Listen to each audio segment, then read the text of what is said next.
Bonjour à tous. Je suis Francine Trocmé, directrice du pôle communication et mécénat de l'IHU ICANN, donc qui est l'Institut hospitalo-universitaire cardio-métabolisme et nutrition situé sur le site de la Salpêtrière. Je suis ravie de vous accueillir nombreux pour ce deuxième webinaire qui a pour thématique l'innovation thérapeutique dans la prise en charge des maladies cardio-métaboliques. Ce webinaire s'inscrit dans un cycle de conférences en ligne proposé dans le cadre de notre troisième campagne nationale de sensibilisation aux maladies cardio-métaboliques. Cette campagne a pour objectif d'informer la population sur ces pathologies qui sont des maladies complexes et qui interagissent entre elles. Il s'agit de maladies chroniques fréquentes, mais pour lesquelles on a quand même assez peu d'informations. Et il est très important voilà, de pouvoir diffuser cette information car elles sont responsables, en fait, c'est la première cause des événements cardiovasculaires. Euh, donc, pour ce webinaire sur l'innovation thérapeutique, j'ai le plaisir d'accueillir donc le docteur Catherine Grenier, qui est médecin conseil national de la Caisse nationale pardon, d'assurance maladie, le professeur Bruno Fèvre, praticien hospitalier dans le service d'endocrinologie, diabétologie et métabolisme à l'hôpital Saint-Antoine, le professeur Fèvre est également responsable d'une équipe de recherche à Saint-Antoine et membre du comité exécutif de l'IHU ICANN, ainsi que le professeur Gérard F., praticien hospitalier dans le service de cardiologie de l'hôpital de la Pitié-Salpêtrière, membre de l'IHU ICANN et président de la Fédération française de cardiologie. Ils seront aussi accompagnés donc, de Marie Citrini, qui est vice-présidente de l'association Poids Plume France, engagée dans la vie associative depuis 35 ans, enseignante de la perspective patient en médecine générale à l'Université Paris-Nord et vice-présidente de la commission recommandations, parcours, pertinence et indicateurs de la Haute Autorité de Santé. Et enfin, Monsieur Daniel Jaouen, qui est patient partenaire et qui a accepté de nous apporter son précieux témoignage donc pour ce webinaire sur l'innovation thérapeutique. Avant de commencer et de laisser la parole donc, au professeur Bruno Fèvre, juste un petit rappel sur le déroulé en fait, de ce webinaire. On vous propose en fait de poser toutes vos questions dans le chat. Les questions seront prises à la fin pour pouvoir laisser voilà, les différents intervenants interagir entre eux. Et on vous demande aussi, voilà, si vous voulez bien couper vos caméras et vos micros afin de pouvoir avoir un déroulé fluide. Merci beaucoup et bon webinaire. Merci beaucoup pour cette introduction, Francine. Merci Anastasia pour passer les diapositives. Et donc, je vais passer sur ma première diapositive pour vous parler donc des incrétinomimétiques aujourd'hui qui, pour nous, correspondent à une avancée majeure dans la prise en charge des patients qui vivent avec une obésité, mais pas que, éventuellement avec un diabète de type 2, et vous le verrez éventuellement avec des complications associées à l'obésité. Diapositive suivante. Voici mes liens d'intérêt. Si on peut avancer. Donc en fait, quand on parle de molécules anti-obésité, il faut bien dire qu'on part de loin et qu'il y a un passé ou j'ai même un passif qui est encombrant. Quand on monte aux années 90 avec des molécules comme la phenpluramine qui était responsable d'hypertension pulmonaire et de valvulopathie, le rimonabant qui était responsable d'épisodes de dépression et même de cas de suicide, le Benfluorex, le fameux Mediator responsable d'hypertension pulmonaire et de valvulopathie avec les procès retentissants et les scandales qu'on connaît, la sibutramine qui a été suspendue parce qu'on s'est rendu compte que du fait d'une hypertension associée, il y avait un risque cardiovasculaire accru, puis une molécule qu'on n'a pas eue en France, la lorcasérinine, dont on s'est rendu compte qu'il y avait sans doute un signal oncologique associé à la prise de ce médicament anti-obésité. Diapo suivante. Alors là, c'est une diapo qui n'est pas faite pour être vue, malgré tout ce passif, ce contexte. Il faut bien le dire que au cours de la dernière décennie, il y a eu un essor absolument considérable des nouvelles molécules anti-obésité. Et pourquoi il y a eu ce développement? Diapositive suivante, c'est qu'en fait, il y a eu un accroissement depuis une vingtaine d'années, je dirais même une trentaine d'années, des connaissances sur le contrôle de la prise alimentaire, sur le contrôle de la faim et la satiété, qui ont été absolument remarquables. Ce schéma, il vous représente en bas tous les signaux qui viennent de la périphérie, du tissu adipeux, de l'estomac, de l'intestin, du pancréas, et qui sont capables de communiquer avec le cerveau pour contrôler la faim et la satiété. Et également, il y a une bien meilleure connaissance au niveau du cerveau lui-même des neuromédiateurs, des petites molécules chimiques qui interviennent au niveau du cerveau pour soit stimuler l'appétit, soit pour au contraire limiter la prise alimentaire. Diapo suivante. En fait, ça vous est représenté de manière un petit peu plus claire. Vous avez en bas tout un nombre de signaux qui sont des signaux hormonaux qui viennent, vous voyez, du tissu adipeux, la leptine, de l'estomac, la gréline, beaucoup de choses qui viennent de l'intestin, dont les fameuses incrétines, le GIP et le GLP-1 qui sont présentés ici, aussi à droite des signaux qui viennent du pancréas endocrine et qui sont capables d'envoyer soit des signaux de faim, c'est uniquement la gréline, et tous les autres envoient des signaux de satiété au niveau du système nerveux central que je vous ai représenté avant tout au niveau de l'hypothalamus. Diapo suivante, et dans ce contexte-là, bien maintenant, il y a des molécules qui sont déjà approuvées dans le contexte de l'obésité. Le liraglutide, qui est une molécule peu efficace, qui est en train de s'éteindre, le sémaglutide, qui s'appelle également le Wegovy, une molécule de niche, le 7-ménadotide, dont je ne parlerai pas en tout cas ici, et puis d'autres molécules qui sont en phase 2, en phase 3, et même pour certaines, diapo suivantes, avancées qui sont disponibles, comme le tirzépatide, hein, le Mounjaro, et puis d'autres molécules qui sont en phase 2 ou en phase 3 et qui peuvent avoir également des effets remarquables en termes de contrôle du poids. Alors, diapo suivante. Aujourd'hui, par manque de temps, je vais vous parler des deux molécules qui sont disponibles. Le Saxendal, liraglutide, il est quasiment abandonné parce qu'il est beaucoup moins efficace que les deux molécules disponibles en France. Le sémaglutide en injection hebdomadaire qui s'appelle le Wegovy et le tirzépatide qui est également en injection hebdomadaire, le Mounjaro.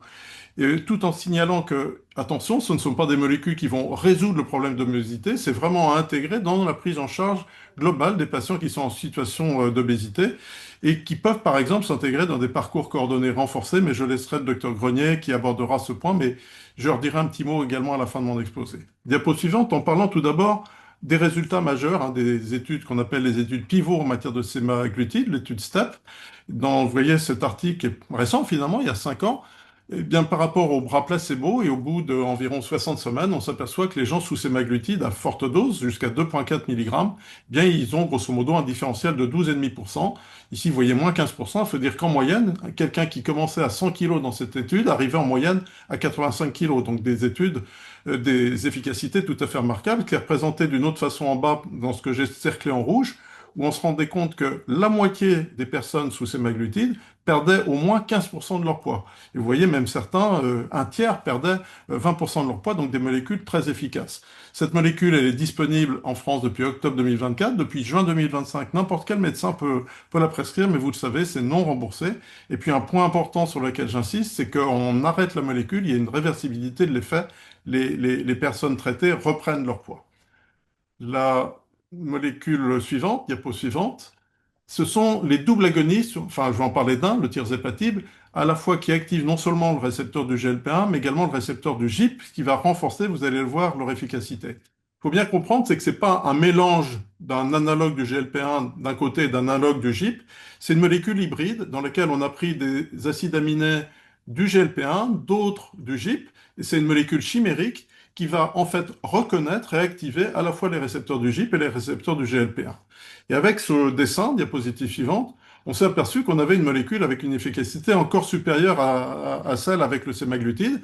Si vous voyez dans l'essai pivot qui est paru donc il y a 4 ans, maintenant un peu moins, c'est 3 ans et demi, il y a une efficacité absolument spectaculaire, puisque en moyenne, par rapport au bras placebo, les gens perdent un peu plus de 20% de leur poids, ce qui veut dire qu'en moyenne, quelqu'un qui part de 100 kg va arriver à 80 kg, mais avec des non-répondeurs et des super répondeurs. Cette molécule, elle est commercialisée également depuis l'automne 2024, également non remboursée et également avec une réversibilité de son effet lorsqu'on arrête le traitement. Il faut bien en être conscient. Diapo suivante. Ces deux molécules donc, qui sont disponibles, il y a même eu un essai qui les a comparées. Et de manière non surprenante, mais encore fallait-il le faire, il y a une supériorité du tirzépatide vis-à-vis du sémaglutide, ce qui est peut-être plus visible sur la diapo suivante, où vous voyez au bout d'un peu plus de 70 semaines de traitement, eh bien, vous perdez à peu près 15% de votre poids sous sémaglutide contre plus de 20%, presque 22% sous tirzépatide. Donc une efficacité un petit peu supérieure, mais avec des variabilités entre les personnes traitées. Diapo suivante. Alors, ce que je voudrais dire pour arriver sur mes dernières diapositives suivantes, c'est que au-delà de l'effet sur le poids, au-delà de l'effet sur le diabète, puisqu'on a d'abord utilisé cette famille de molécules dans le diabète de type 2, Vous le verrez à travers la présentation que va vous faire Gérard Relf juste après, qu'il y a également des effets protecteurs cardiovasculaires dans différents domaines des pathologies cardiovasculaires. Et diapo suivante, que au-delà des maladies cardiovasculaires, il y a eu une somme de travaux absolument considérable pour montrer les effets bénéfiques du sémaglutide et ou du tirzépatide dans l'arthrose, dans le syndrome d'apnée du sommeil obstructif, dans la maladie rénale chronique, dans la maladie métabolique du foie, où ces molécules-là sont sans doute en train un peu de révolutionner la prise en charge de ces complications très fréquemment associées aux situations d'obésité. Diapo suivante. Donc, simplement un petit mot assez pratique sur les modalités de prescription et les effets secondaires. Bien souligner que ce n'est pas un traitement de première intention des personnes en situation d'obésité. C'est avant tout une prise en charge globale et des modifications de style de vie qui vont rester essentielles. Le médicament ne va pas se substituer à ça. C'est la prise en charge nutritionnelle, éventuellement la prise en charge des troubles de sommeil, la prise en charge et la prescription de l'activité physique. Il faudra bien sûr intégrer l'existence ou non de complications associées à l'obésité et bien sûr aussi l'aspect de qualité de vie des patients. Il faudra donc personnaliser les traitements en fonction de chaque situation, de la sévérité de l'obésité bien sûr, mais aussi donc des complications. Il faut bien être conscient que l'efficacité de la molécule dépend de sa dose et que pour limiter les effets secondaires dont je vais parler juste après, eh bien, il y a une procédure de progression des doses par palier. C'est une injection hebdomadaire, mais chacun des paliers dure 4 semaines. Vous voyez, pour le Wegovy, il y a 5 paliers. Donc, pour arriver au cinquième palier, ben, on arrive en 17e semaine. Le Mounjaro, si on va jusqu'à la dose finale, eh bien, il y a 6 paliers. Donc, on y arrive à partir de la 21e semaine, avec la possibilité, selon l'efficacité et la tolérance, ben, soit de s'arrêter à un palier, soit éventuellement de revenir à un palier plus bas. Et puis, bien, je ressouligne à nouveau ce point-là, c'est que c'est des molécules dont l'effet est réversible lorsqu'on arrête le traitement. Un petit mot sur les effets secondaires. Non, c'est simplement, voilà, en accompagnement de ça et compte tenu des effets secondaires, il y a beaucoup de recommandations qui ont été faites, notamment et publiées, si vous voulez avoir l'accès, par le groupe de travail GCC des centres spécialisés de l'obésité, pour un petit peu tout ce qui doit accompagner, notamment du point de vue nutritionnel, la prescription d'un traitement médicamenteux de l'obésité, que ce soit en termes de consommation de protéines, de fruits et légumes, de type de matière grasse, d'hydratation, de niveau calorique, de micronutriments et bien sûr de l'activité physique qui doivent bien sûr environner cette prescription d'un traitement médicamenteux de l'obésité. Et puis un petit mot donc sur les effets secondaires pour dire que ce qui domine clairement, ce sont les effets secondaires digestifs. Ça touche quand même un tiers des personnes. Tout type d'effets digestifs, mais les plus fréquents, c'est les nausées, maximum des vomissements, des ballonnements, douleurs abdominales, la constipation ou à l'inverse de la diarrhée. En règle, il faut bien qu'on le dise à nos patients, ce sont des effets transitoires qui, chez l'écrasante majorité des gens, quand ça arrive, durent 10 à 12 semaines maximum et ensuite ça disparaît. Ça ne persiste que chez moins de 10% des patients. Il faut bien sûr limiter ces effets secondaires avec des adaptations nutritionnelles dont on a déjà parlé et que j'ai résumé aussi sur la diapo suivante. Et puis, ce que je vous ai déjà dit, c'est qu'on peut ajuster le palier de dose en fonction de l'efficacité et de la tolérance, quitte à revenir à une dose plus faible. Autrement, ce qui n'est pas rare, mais quand même beaucoup, beaucoup plus rare que ces effets digestifs, c'est la possibilité, ça favorise la survenue des lithiases de la vésicule biliaire. Éventuellement, il y a des recommandations de prescrire de l'ursolvant, de l'acide ursos désoxycholique, pendant les 10 mois d'initiation du traitement et puis de sensibiliser les gens aux symptômes d'une lithiase vésiculaire qui se manifestera et de consulter en cas de problème. Et puis pour terminer cette diapositive, pour vous dire que dans les recommandations qui ont été faites sur ces traitements médicamenteux de l'obésité, eh bien lorsqu'il y a des problématiques de troubles digestifs, que ce soit des nausées, des douleurs, des vomissements, des diarrhées, de la constipation, il y a tout un nombre de recommandations sur les types d'alimentation, sur la température de l'alimentation, la fragmentation de l'alimentation, l'adaptation aussi avec l'activité physique, pour limiter ces effets secondaires et faire en sorte qu'on va être capable de les poursuivre au palier qui va vous convenir. Voilà, je crois que je conclus là-dessus en disant sur une conclusion, ben, est-ce que ces molécules sont un parfum de révolution? Clairement pour nous, en tout cas. J'espère que c'est également le cas pour les patients, non seulement dans le diabète de type 2, mais bien sûr dans l'obésité, mais vous l'avez vu et on le verra avec Gérard, dans les pathologies cardiométaboliques, donc très nombreuses complications qui sont associées à l'obésité. Et personnellement, pour être un vieux diabétologue, pour nous, très clairement, il y a un avant et un après. Et que là, on est dans un après où, à mon avis, on est au début de l'histoire, parce qu'il faut se rendre compte que les grosses firmes pharmaceutiques sont toutes en train de développer des molécules de ces classes thérapeutiques, et qu'on est qu'au début, et qu'on va avoir sans doute des molécules de plus en plus efficaces, et j'espère de mieux en mieux tolérées. Je vous remercie, et je serai à votre disposition pour les questions en fin des présentations. Merci. Merci beaucoup, Bruno Fell. Donc maintenant, nous allons passer la parole au professeur Gérard Relf. pour nous parler des effets en fait cardiovasculaires de ces nouvelles molécules. Bonjour à tous. Alors, en préambule, je voulais vous dire que je suis simplement cardiologue, donc non spécialiste des médicaments contre le diabète et l'obésité, mais néanmoins très intéressé par ces molécules compte tenu des effets favorables que Bruno Febvre a déjà abordé, des effets très favorables, en particulier chez les patients avec antécédents de maladies cardiovasculaires.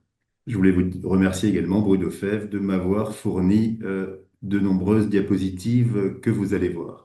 Donc, comme le professeur Febvre vous l'a dit, les incrétines, les médicaments dont on parle, sont des hormones digestives qui clairement ont un rôle clé dans la régulation de la glycémie, qui contrôlent cette glycémie et qui favorisent la perte de poids. Là encore, il y a une histoire dont il faut se rappeler.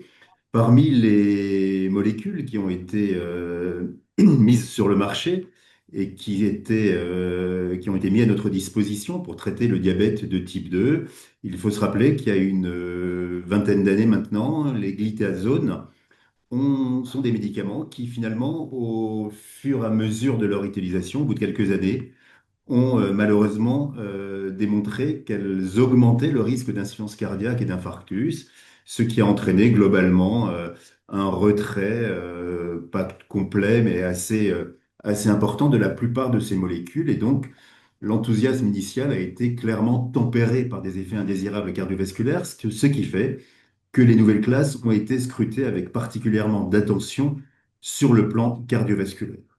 Et cette diapositive illustre ce point parce que vous voyez que les médicaments dont on parle, les incrétines, ont bénéficié depuis une dizaine d'années d'une multitude d'études qui ont montré, qui sont intéressées non seulement, bien sûr, à la diminution de la glycémie, mais qui se sont intéressées aux effets cardiovasculaires potentiellement néfastes. Et on a eu la bonne surprise de remarquer que la majorité, pardon, de ces molécules étaient non seulement non inférieures, donc étaient non seulement équivalentes globalement en termes d'événements cardiovasculaires, mais pouvaient avoir et avaient pour certaines d'entre elles, et notamment le sémaglutide, avait un bénéfice en termes cardiovasculaires. En effet, quand on parle de cardiovasculaire. On parle malheureusement d'événements qu'on appelle durs. Les événements cardiovasculaires qui sont scrutés dans les études sont les décès cardiovasculaires, sont les infarctus du myocarde et sont les accidents vasculaires cérébraux. Et donc, ce sont ces événements graves qui sont scrutés.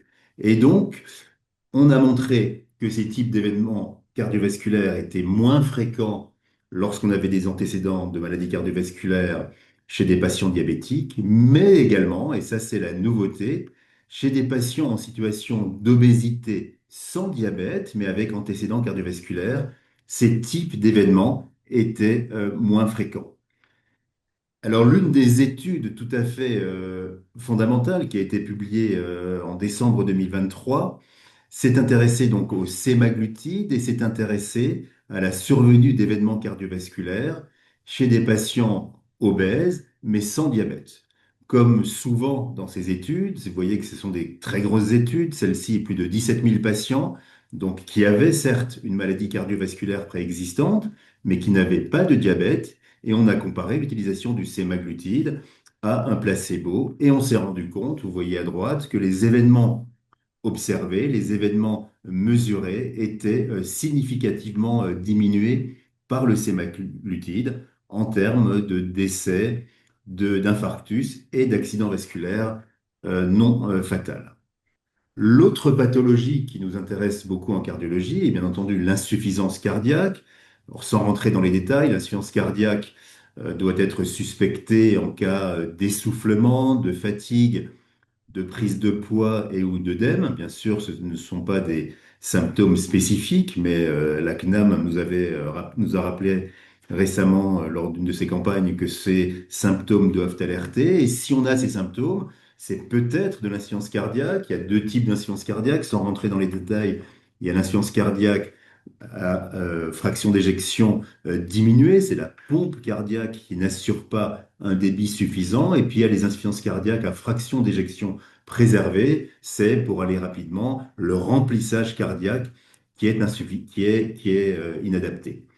Et là encore, le sémaglutide a été étudié chez des patients en insuffisance cardiaque qui avaient une fraction d'éjection préservée et qui étaient obèses. Et vous voyez que chez ces patients non diabétiques mais obèses, il y avait une amélioration, il y avait non seulement une diminution de poids comme attendu, mais il y avait également une amélioration fonctionnelle, c'est-à-dire que les patients se sentaient globalement beaucoup mieux.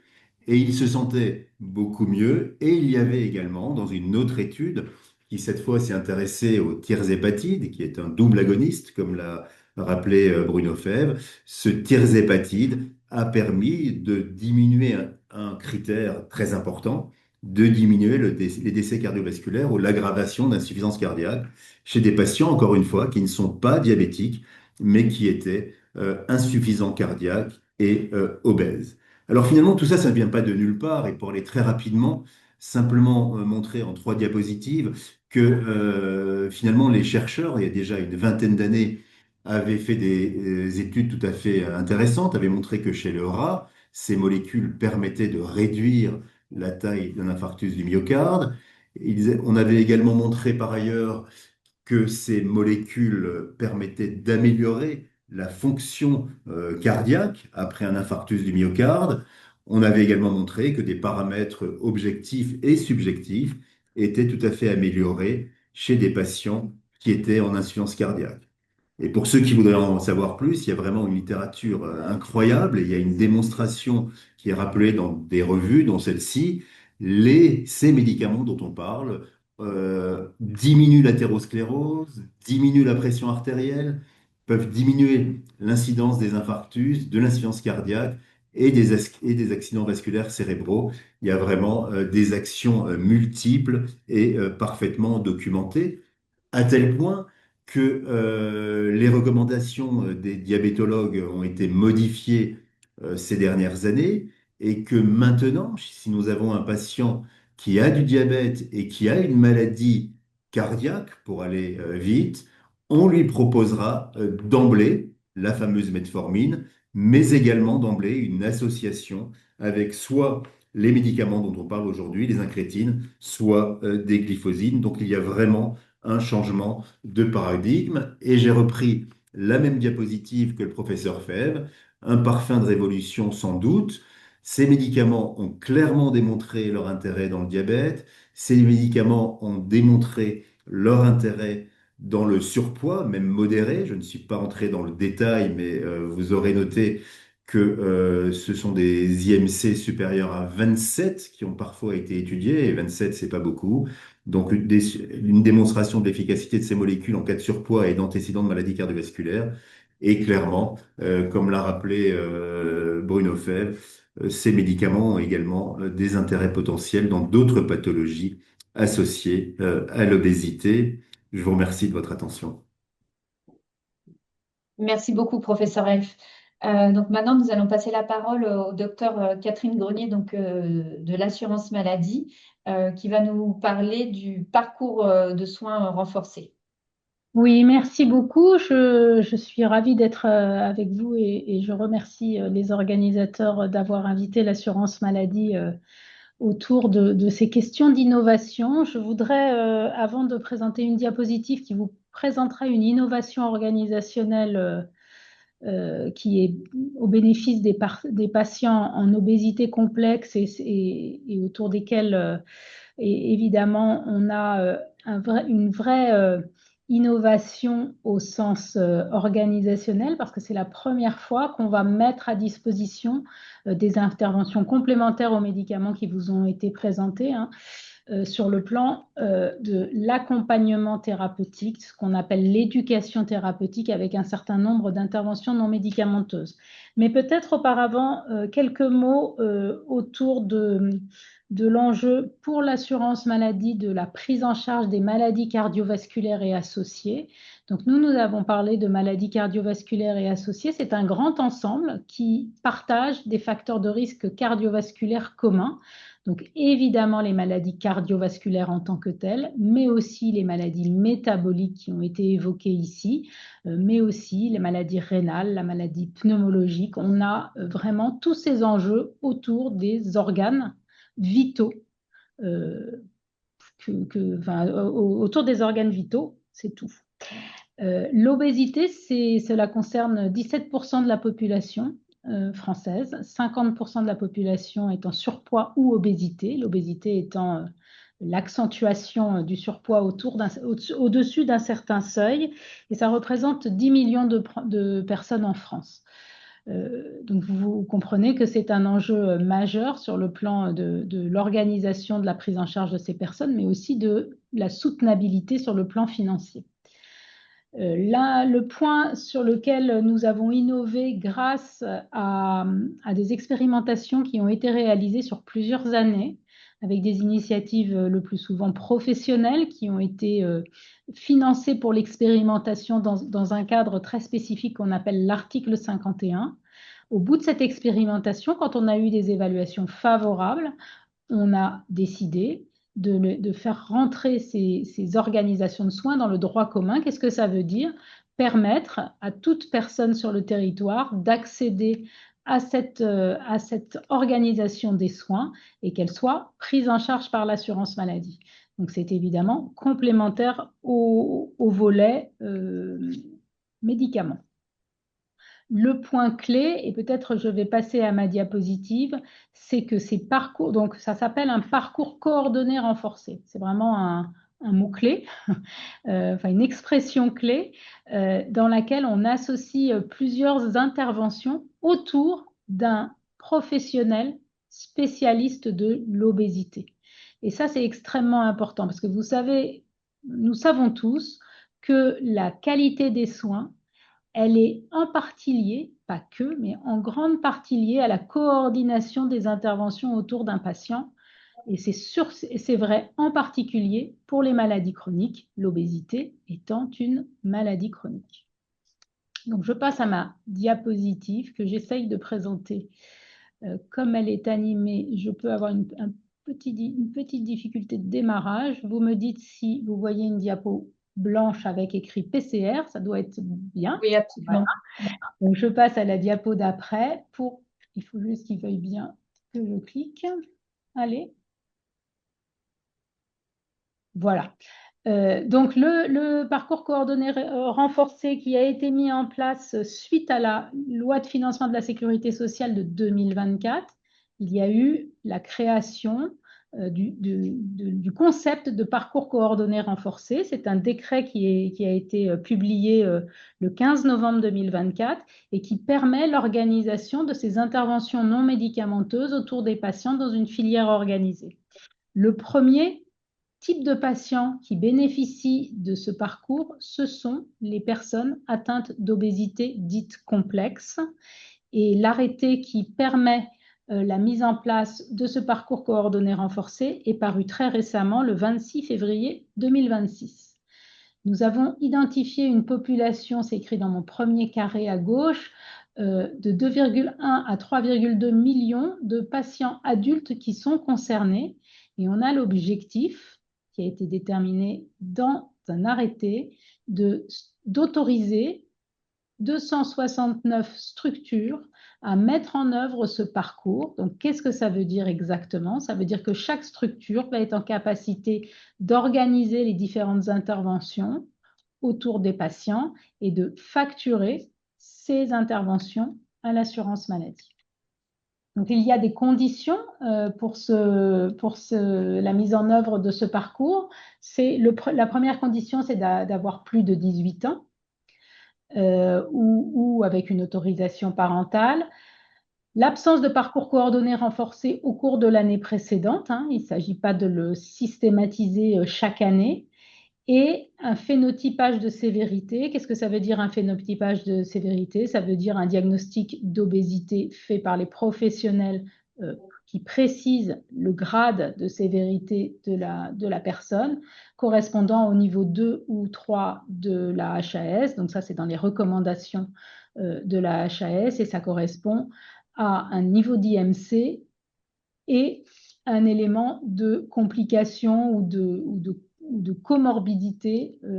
Ça peut être des comorbidités, ça peut être aussi des éléments de type social, comme par exemple le fait de mal vivre cette situation. Donc c'est quand même assez souple, qui permettent d'accéder, ces 3 critères permettent d'accéder au parcours coordonné.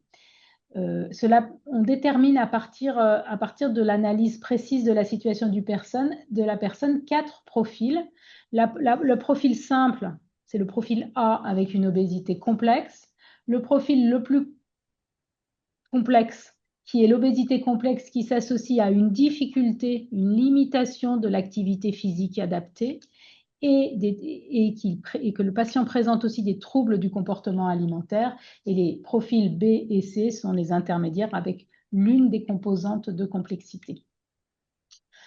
Troisième élément, vous avez un certain nombre de structures qui peuvent mettre en place ces parcours. 3 types de structures, les maisons de santé pluriprofessionnelles, qui sont des regroupements de professionnels libéraux qui travaillent en équipe. Les centres de santé, c'est la même chose, mais ils ne sont pas toujours libéraux. Il peut y avoir des professionnels salariés. Et puis, les établissements de santé. Différents intervenants sont nécessaires pour mettre en place le parcours. Un médecin spécialiste de l'obésité qui pourra faire la prescription de ce parcours, mais aussi la prescription médicamenteuse qu'on a évoquée, et qui va surtout être en charge de la coordination du parcours. Et ça, c'est extrêmement important parce qu'on sait que c'est une maladie difficile à gérer et que l'articulation entre les différentes interventions est absolument clé. Dans les différentes interventions, vous avez de l'éducation thérapeutique qui est appuyée sur des infirmières, une prise en charge nutritionnelle avec des diététiciennes, un soutien psychologique avec les psychologues, soutien psychologique qui peut se compléter sur l'enjeu de l'adhésion thérapeutique. Vous savez qu'on a un vrai enjeu d'adhésion thérapeutique, hein. La prescription médicamenteuse est une chose, mais ensuite il faut adhérer au traitement, prendre ces médicaments, mais aussi respecter les recommandations qui sont données sur le plan comportemental. Et puis, on peut aller plus loin sur le plan psychologique pour la prise en charge des troubles du comportement alimentaire, bien sûr. Et puis, un volet activité physique adaptée avec les différents intervenants qui peuvent être mobilisés. C'est important, hein, c'est une des rares situations où la prise en charge de l'activité physique adaptée est réalisée par l'assurance maladie. Donc, 3 étapes dans ce parcours coordonné renforcé. Une évaluation multidimensionnelle. Je ne vais pas la détailler ici, mais c'est vraiment le point global sur la personne qui associe à la fois l'obésité en tant que telle, mais aussi un bilan psychologique et social, un bilan sur la condition physique, et puis un bilan sur l'éducation à la santé, l'éducation à la maladie. Il y a un enjeu évidemment de ce qu'on appelle la littératie en santé, c'est-à-dire la compréhension de sa maladie par le patient. Et donc, à ce moment-là, à partir de cette évaluation multidimensionnelle médicale, il y a une prescription d'inclusion. Ensuite, il y a une première étape de prise en charge qui a été appelée initiale intensive, qui dure de 12 à 18 mois et qui associe toutes les composantes que je vous ai listées au départ, avec des renforcements selon les profils, selon les besoins, donc à la fois sur le plan psychologique et sur le plan de l'activité physique, avec toujours, je dirais, en continuité, en accompagnement au long cours, une éducation thérapeutique du patient qui est renforcée au cours du temps. Le suivi renforcé est la deuxième étape qui dure encore 1 an. Donc au total, c'est un parcours qui peut durer jusqu'à 2 ans et demi, qui permet de poursuivre les interventions individuelles qui ont été faites en première intention et des réévaluations. Et ça, c'est extrêmement important, évidemment, de voir le bénéfice et de suivre le patient au cours du temps, à 6 mois, 12 mois et 24 mois. À partir du bilan final, il y a une orientation post-parcours pour continuer à bas bruit certaines activités. On a aussi bien sûr un enjeu d'autonomisation de la personne pour qu'elle puisse continuer sa prise en charge de manière autonome. Là, vous avez les évaluations tarifaires qui ont été mises en place. Globalement, c'est un parcours qui coûte entre 1100 et 1700 euros en fonction des options. Je vous donne des chiffres approximatifs. Les chiffres précis sont dans l'arrêté. Ce qui est important de savoir, c'est que c'est une prise en charge donc de droit commun, avec une prise en charge à 60% par l'assurance maladie, les 40% restants pouvant être pris en charge par les complémentaires que je rappelle, plus de 98% de la population ont. Donc voilà, je voulais vous présenter cet élément parce il va s'installer dans le paysage dans les mois qui viennent, puisque les cahiers des charges pour mettre en place ces structures qui vont proposer le parcours coordonné renforcé sont ouverts dans les semaines qui viennent, et les premières structures référenciées devraient l'être en juin dans les premières régions, et puis d'ici la fin de l'année, ça devrait pouvoir se déployer sur l'ensemble du territoire. Donc c'est à la fois une innovation pour l'obésité complexe, mais c'est aussi une innovation sur le plan des modalités de prise en charge remboursées par l'assurance maladie, puisque c'est la première fois que de manière coordonnée, en dehors d'une initiative sur le surpoids de l'enfant, qui est aussi un article 51 et qui a démarré de manière antérieure, mais qui n'a pas vraiment été lancé avec beaucoup d'acteurs. Nous avons la possibilité de financer à la fois un soutien psychologique, de la diététique et de l'activité physique adaptée.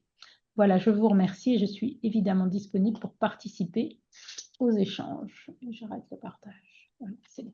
Merci beaucoup, docteur Grenier. C'était en effet important, voilà, de parler des autres innovations, pas uniquement d'un point de vue médicamenteux. Nous avons en effet pas mal, enfin quelques questions dans le chat sur les remboursements, donc nous y reviendrons à la fin de ce webinaire. Je vais maintenant passer la parole à Monsieur Jaouen, parce qu'après avoir entendu les professionnels, c'est vraiment important aussi d'entendre le témoignage voilà, patient, le vécu d'un parcours et dans le cadre de la prise en charge aussi avec ce type de médicaments. Donc, je vous passe la parole, Monsieur Jaouen, et encore merci d'avoir accepté de témoigner. Oui, bonjour à tout le monde et je remercie les organisateurs, mais aussi le docteur Fev qui me suit et puis tous les patients. Alors, en fait, dans tout ce qui vient d'être dit, en fait, je retrouve mon cas personnel, en fait, hein. Je suis suivi pour une obésité par le professeur Fev, donc je suis moi soigné sous Wegovy. J'ai en fait d'assez je dirais, un état médical un peu lourd. Et j'ai effectivement des problèmes cardiovasculaires. Donc, l'obésité, c'est accompagné de ce que mon médecin appelait un syndrome métabolique. Donc, différents problèmes, évidemment de cholestérol, d'hypertension, bien sûr l'obésité, l'accumulation de la graisse dans le ventre, etc. Et je me retrouve aussi dans ce que disait à l'instant Madame Grenier. Avant, par exemple, de prendre du Wegovy, j'ai été alors au fond dans une clinique de diabétologie où j'avais suivi justement une forme de parcours coordonné, mais pas celui présenté par la Sécurité sociale. Là, c'était propre à ce système, mais effectivement, bah, j'ai lâché prise. Donc, dans mon cas, j'avais pas justement suivi suffisamment ce parcours, mais qui était d'ailleurs très bien fait.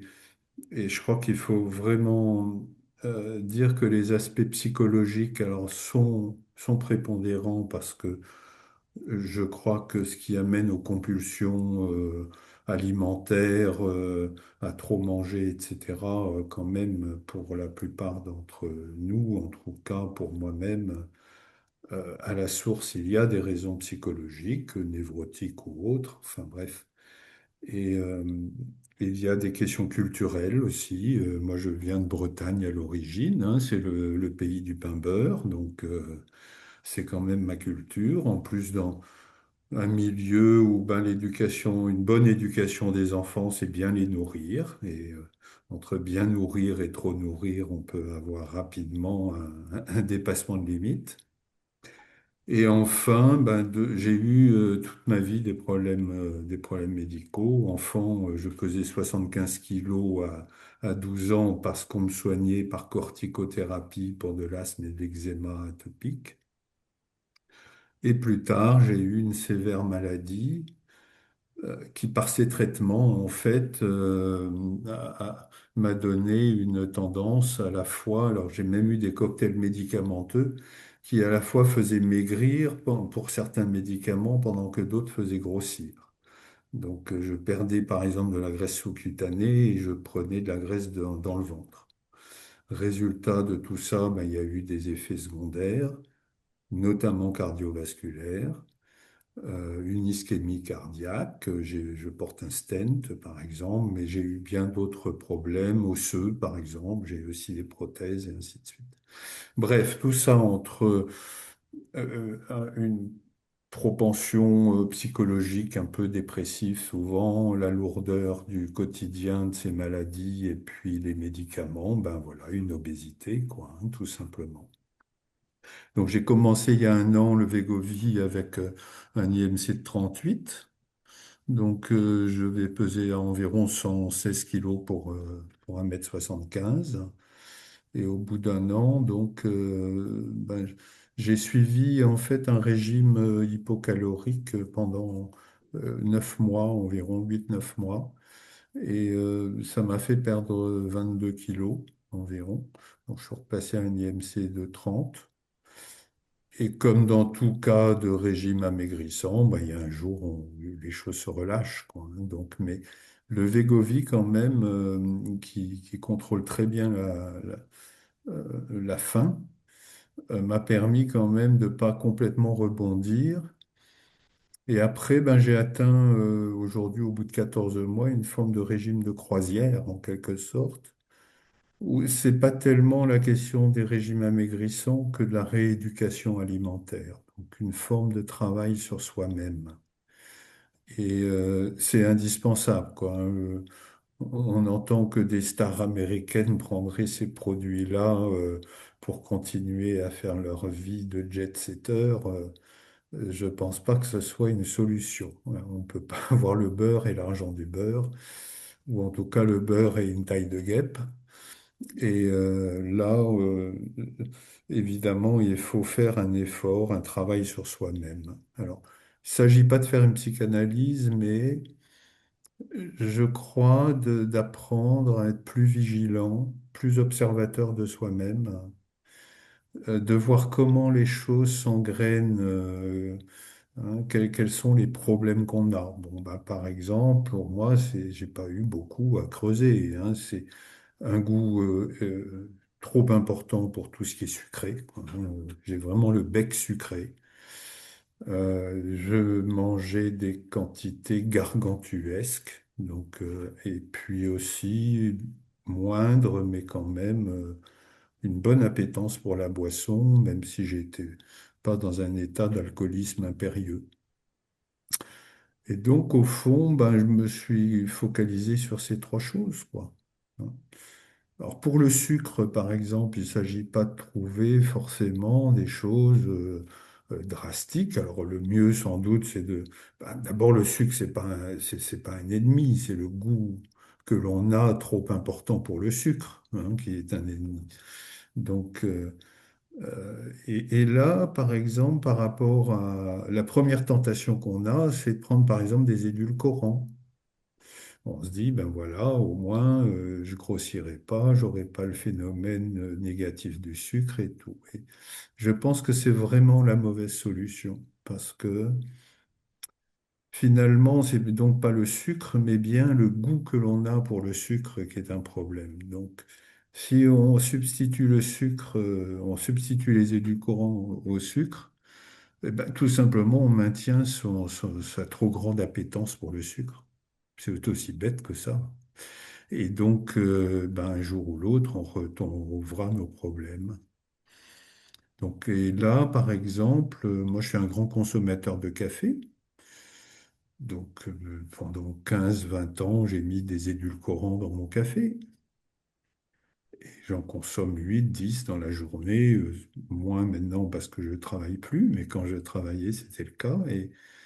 Et ben, si, si finalement, le nombre de cafés dans la journée, c'est la majorité des expériences alimentaires sucrées que je pouvais avoir. Donc, si on résout, par exemple, la question du sucre dans le café, tout d'un coup, dans sa vie, on a 2 fois ou 3 fois moins d'expériences sucrées dans sa journée. Et forcément, à terme, ça joue sur notre appétence, sur nos habitudes, sur la recherche du plaisir, d'une certaine manière par le sucre, etc. Donc, vous voyez, c'est plutôt ce genre de choses qu'il faut, un travail qu'il faut arriver à faire avec soi-même là-dessus. Et le fait que le Wegovy calme donc la faim, bah, ça calme aussi les pulsions qui font les débordements. Donc, c'est plus facile justement de faire ce travail sur soi-même parce que le Wegovy réduit les sensations, enfin les besoins de manger, etc. Donc, c'est plus facile de prendre une distance avec soi-même et de faire cet effort. Mais c'est certain que cet effort est indispensable. C'est pas le Wegovy d'abord et puis le régime ensuite. C'est vraiment une rééducation alimentaire aidée par le Wegovy, mais pas l'inverse. Voilà. Je crois que là, j'ai dit l'essentiel. Mais c'est vrai que je suis pour le zéro produit zéro. Même si je ne suis pas médecin, tout le monde dit et constate dans la rue que le nombre d'obèses croît de manière importante dans la société. Et pendant les mêmes 40 ou 50 dernières années, les rayons des supermarchés en produits diététiques, zéro gras, zéro sucre, zéro machin, zéro bidule, ont augmenté en même temps que le tour de taille des Occidentaux. Et pas seulement d'ailleurs dans les pays occidentaux. Donc ça veut vraiment dire que tous ces produits light, en fait, sont la mauvaise solution. Je dirais même que ça pousse même le cerveau à fabriquer des comportements déviants. On a tous un esprit suffisamment retors finalement pour se dire, ah ben, si j'aime bien manger, je prends un yaourt zéro ou quelque chose, oh ben, je peux bien en prendre deux puisque c'est zéro. Et on continue dans les mauvais comportements alimentaires. Donc tous ces produits en fait zéro sont vraiment non pas des faux amis, mais de vrais ennemis en fait.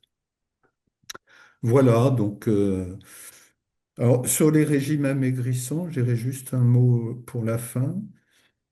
J'ai fait des trucs très très simples en fait. C'est vraiment l'assiette, le régime hypocalorique, c'est-à-dire tout simplement, ben, si on prend un petit peu si on absorbe un petit peu moins de calories dans sa journée que ce que l'on dépense pour le besoin physiologique, pour l'exercice physique et autres, ben, forcément on va maigrir. Et si cette différence est suffisamment petite, quoi, de l'ordre de 10% de la ration calorique, on n'a pas de sensation de faim.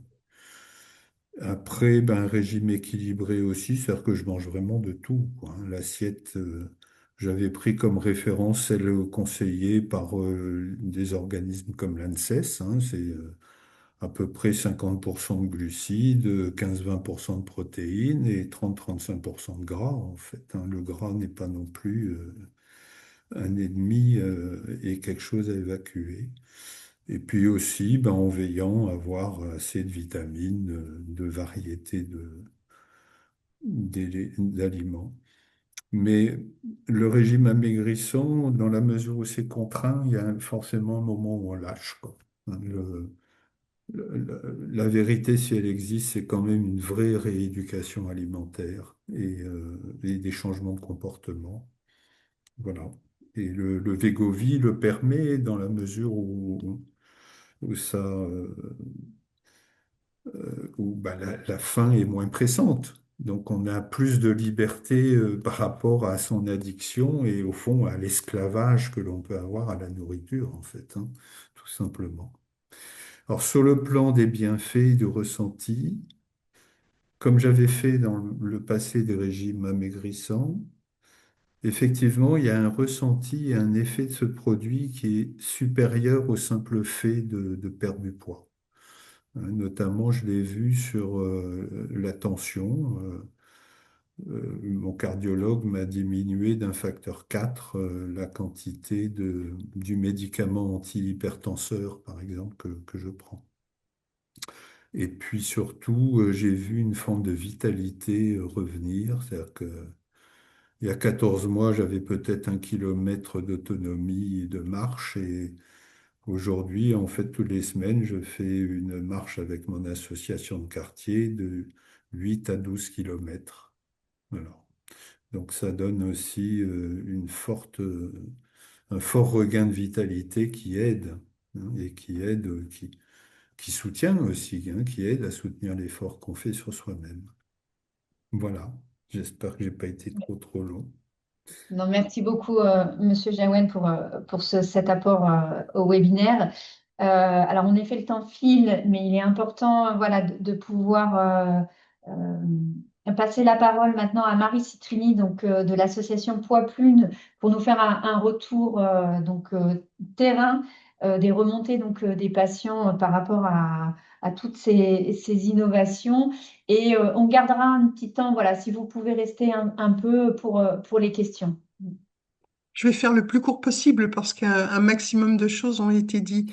Euh, Au sein de l'association, depuis maintenant un peu plus de 7 8 mois, nous avons des retours qui peuvent, qui nous obligent aujourd'hui à prévenir les professionnels de santé, mais surtout le grand public, au fait que ce médicament n'est pas un médicament miracle, que le fait de se faire une injection 1 fois par semaine ne va pas induire de fait que la chose va se passer très bien.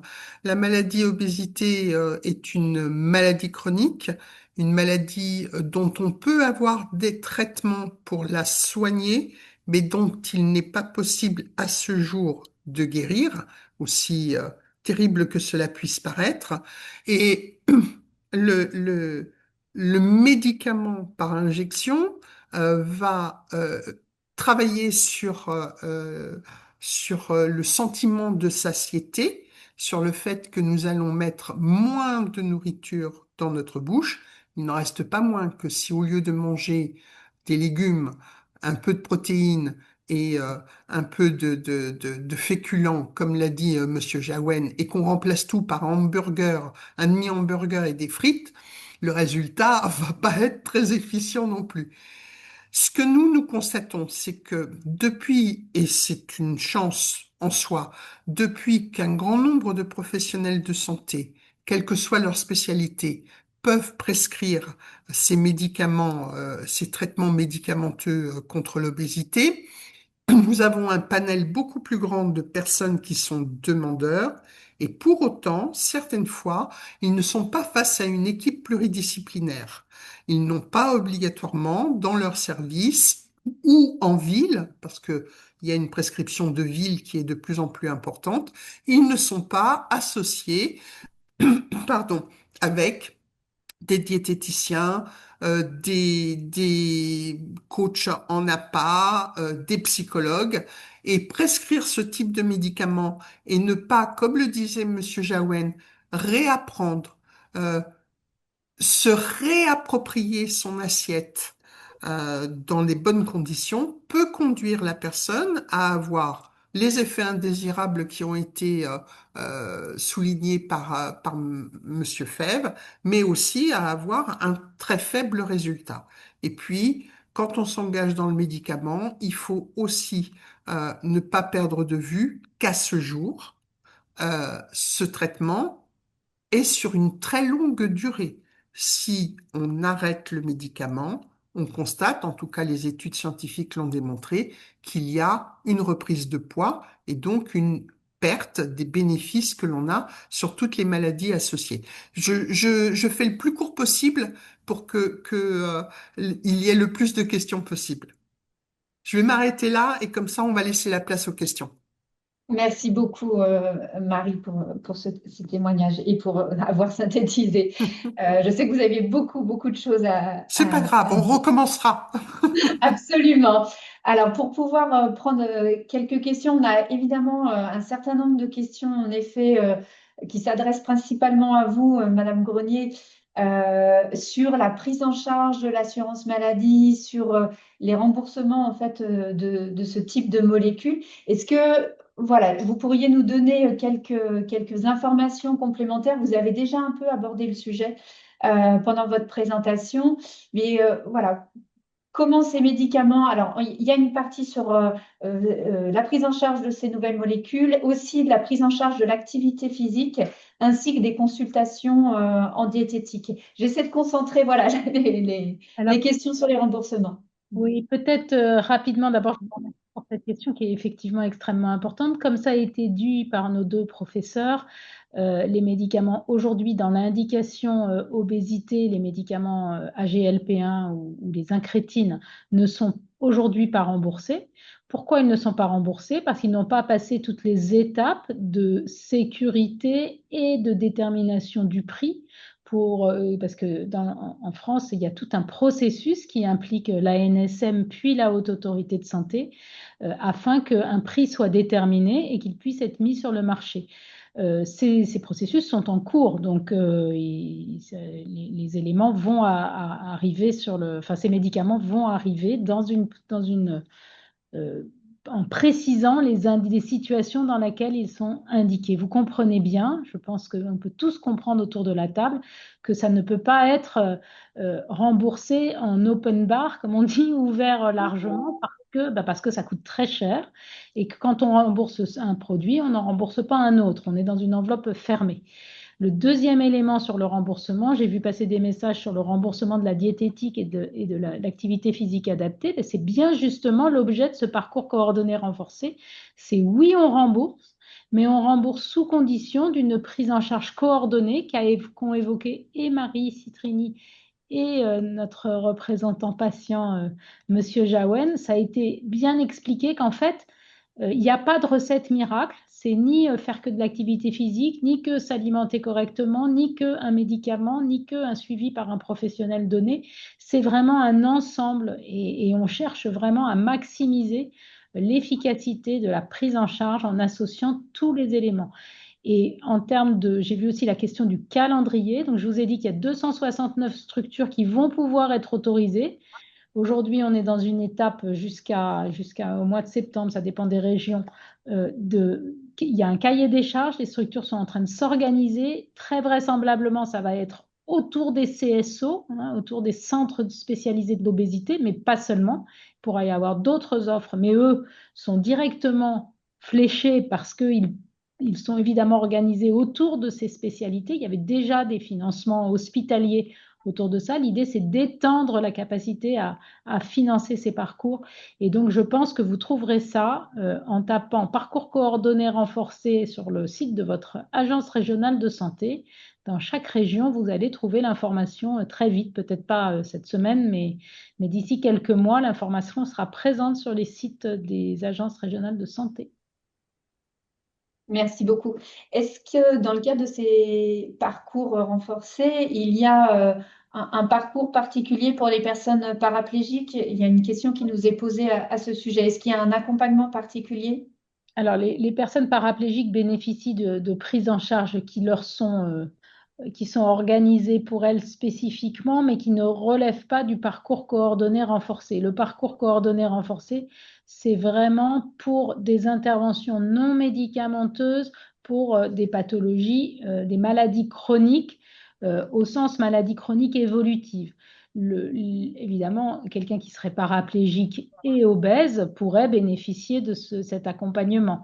Mais la paraplégie bénéficie d'une prise en charge différente, qui est plutôt du type, mais je ne suis pas spécialiste de la question, il faudrait que je me renseigne de la médecine et de la réadaptation avec de l'appareillage et des éléments d'accompagnement qui sont plutôt sur le plan moteur que sur le plan ou psychologique ou diététique. Merci. On a eu une question également sur le fait est-ce qu'avec ces nouvelles molécules, il y a peut-être une diminution de la prise en charge, enfin de la prise des statines dans le cadre du cholestérol. Donc peut-être que le professeur Fèvre et le professeur Elf, vous pouvez nous éclairer sur ce point. Je, je réponds. Non. La réponse est non, c'est deux choses différentes, hein. Ce qui va se passer essentiellement avec ces molécules-là lorsque vous allez perdre votre masse grasse, votre adiposité, ce que l'on voit surtout comme amélioration, c'est une amélioration sur les triglycérides qui vont baisser simplement parce qu'en perdant de la masse grasse, votre sensibilité à l'insuline va s'améliorer. Grâce à ça, vous voyez surtout les triglycérides qui baissent et le bon cholestérol, qu'on appelle aussi le HDL cholestérol, qui va remonter. Ceci dit, il y a quand même effectivement des petites baisses de LDL cholestérol qui ont été décrites avec ces traitements-là. Pour autant, hein, ça ne doit pas vous inciter à modifier votre traitement hypocholestérolémiant par statine, et puis le Liptruzate, c'est statine plus ezetimibe. Non, hein. Le déterminant, il faut rappeler que le déterminant essentiel de votre niveau de mauvais cholestérol, le LDL cholestérol, c'est génétique, hein. C'est pas forcément lié à votre adiposité, hein. Donc c'est avant tout génétique, même si on le sait très bien, il y a aussi des interventions nutritionnelles qui peuvent marcher sur la réduction des acides gras saturés. Mais non, la réponse est non, il faut conserver le Liptruzate et aux mêmes doses. Merci. Alors, on a d'autres questions, alors notamment sur le coût du Wegovy. Je ne sais pas si quelqu'un peut répondre Alors, en fonction de la prise en charge. c'est ce que Marie qui sera la plus au courant, parce qu'il y aura des retours, je pense, par l'expérience des patients. Ouais, en moyenne, on est entre 260 et 310 la boîte de 4 injections, donc c'est un prix mensuel. Il y a des lieux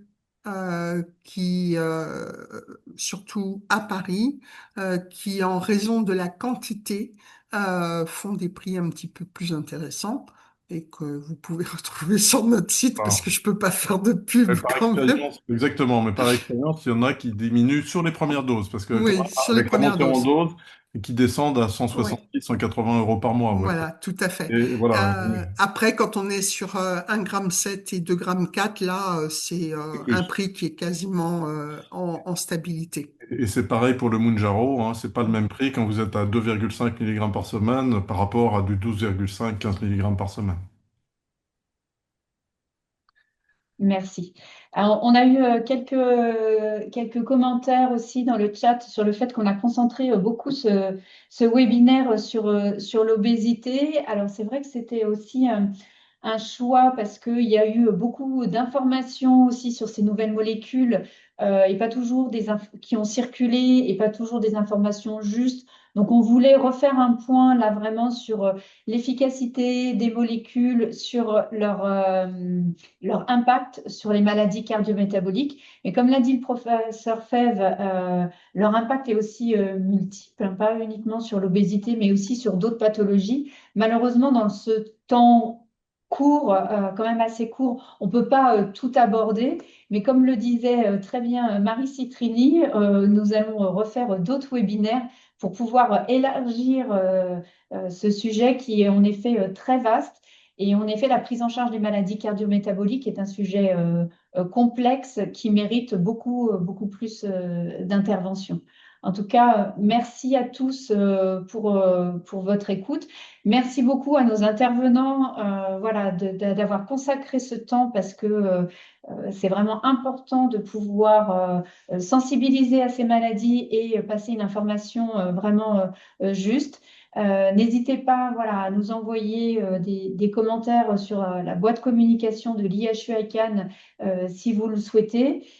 Encore merci beaucoup. Sachez qu'il y a un troisième webinaire sur les maladies cardio-métaboliques qui aura lieu mardi prochain à 16 heures sur la stéatose hépatique métabolique et le risque de cancer du foie. Donc là, c'est aussi un sujet assez peu connu, mais vraiment important.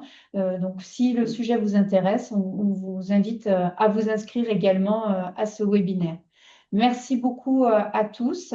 Encore merci à nos intervenants et je vous souhaite une très bonne fin de journée.